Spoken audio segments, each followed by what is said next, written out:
Cube Radio. Salut, c'est Charles Tran avec l'équipe dans 5 minutes. On s'intéresse aux sciences, à l'histoire et à l'actualité. Aujourd'hui, on parle de la Grande Guerre. Les commémorations du centenaire de la fin de la Première Guerre mondiale nous rappellent, en tous les cas, que dès le début du 20e siècle, les soldats canadiens se sont battus dans cet épisode effroyable de l'histoire qui aurait fait 6 millions d'invalides, 10 millions de morts. C'est 6 000 morts par jour, ça. Effroyable aussi parce que c'était une guerre menée dans les tranchées, la boue jusqu'aux genoux, la maladie, le froid, la faim, la vermine. Rien d'évitant. Et pourtant, nos ancêtres canadiens s'y sont rendus. Quel fut leur rôle, justement, dans cette guerre et quel rôle aura eu ce conflit dans l'histoire du Canada?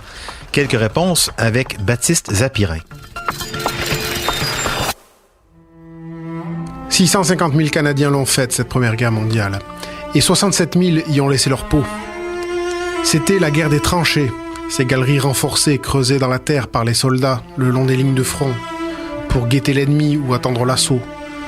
Et les tranchées, les Canadiens en ont connu. Dès leur baptême de feu à Ypres, en Belgique, avril 1915. Le 22, les Allemands lâchent du gaz toxique, une première dans l'histoire de la guerre. Les Canadiens sont dans les tranchées juste en dessous, avec d'autres alliés. Ils suffoquent, pris au piège dans ces galeries étroites. Ils tentent de respirer à travers des mouchoirs imbibés de boue. Et ils tiennent le coup.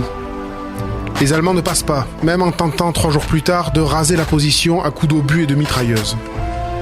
Les Canadiens tiennent jusqu'à l'arrivée des renforts et récoltent dès lors une réputation de sacré dur à cuire.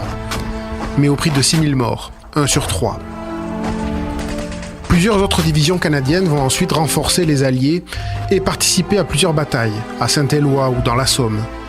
Et puis, il y a la bataille de la Crête de Vimy, en avril 1917. C'est le fait d'armes des Canadiens, celui qui est resté dans l'histoire.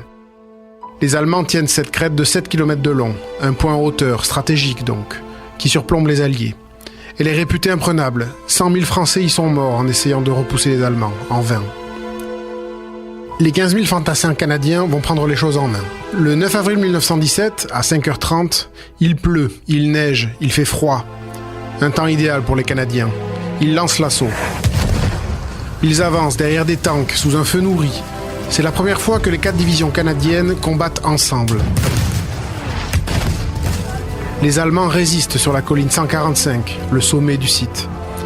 Les Canadiens la capturent avec une charge frontale à la baïonnette contre des postes de mitrailleuses. Et le 12 avril, à court de munitions, les Allemands abandonnent la crête. Ils se replient 6 km plus loin. Les Canadiens se rendent maîtres de la crête de Vimy, mais au prix de 3500 morts et 7000 blessés.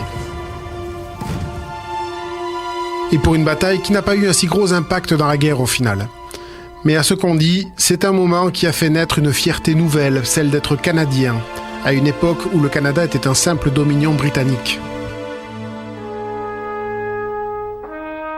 Cette guerre est peut-être aussi un moment qui a fait naître ce sentiment de fierté chez les Canadiennes.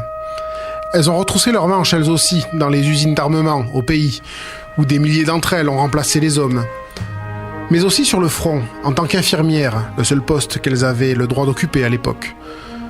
On les appelait les sœurs infirmières, les Nursing Sisters, puisqu'elles avaient été recrutées dans des ordres religieux. En tout, 3141 infirmières militaires ont servi l'armée canadienne pendant la Première Guerre mondiale. Parmi elles, 2504 ont servi outre-mer dans les hôpitaux militaires, en Angleterre, en Égypte, en Grèce et sur le front occidental, en France, en Belgique, près des lignes de combat et à portée de tir ennemi. 45 ont perdu la vie, surtout lors des bombardements d'hôpitaux, car cette guerre ne faisait pas de quartier. Et cet effort de guerre a sans doute contribué à obtenir le droit de vote des femmes, acquis pour la première fois au Manitoba en 1916, au beau milieu de la guerre. Bon, au moins ça. On espérait que ce serait la dernière, la der des der, comme on disait. Mais le traité de Versailles de 1919, qui a établi les sanctions contre l'Allemagne, a sérieusement frustré un soldat allemand qu'on n'avait pas vraiment remarqué jusque-là, un certain Adolf Hitler. Merci beaucoup, Baptiste Zapirin. Pour en savoir plus, en 5 minutes, on est partout sur Internet.